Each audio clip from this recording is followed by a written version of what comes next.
বারাকাতুহু। আমি শহীদ মোবারকের বাবা মোহাম্মদ রমজান আলী গত 19শে জুলাই গ্রিন রোডে মাথায় তার গুলি লাগে। গ্রিন লাইফ হাসপাতালে তাকে ভর্তি করা হলে ডাক্তার তাকে মৃত ঘোষণা করে। শহীদ মোবারককে ঢাকা মেডিকেলে পোস্টমর্টমের পর আমাদের হাতে হস্তান্তর করে। আমি আমার ছেলেটাকে মাদ্রাসায় লেখাপড়া করেছি। আমার মনে খুব ইচ্ছা ছিল আমার ছেলেটা আমার মৃত্যুর পরে আমার জানাজার নামাজ আদায় করবে।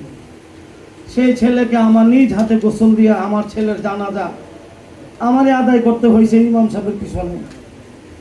আজকে যারা আমার এই ছেলেকে বা যত শহীদ হয়েছে আবু সাইদ থেকে শুরু করে এই পর্যন্ত যত শহীদ হয়েছে এবং যারা হাসপাতালে আহত অবস্থায় আছে এবং যারা নির্যাতিত হয়েছে সকলের বিচার আমি এই রাষ্ট্রের কাছে চাই।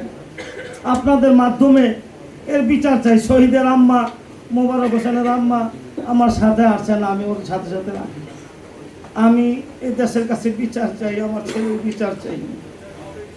এই বলে আমার বক্তব্য শেষ করছি। আসসালামু আলাইকুম ওয়া রাহমাতুল্লাহি।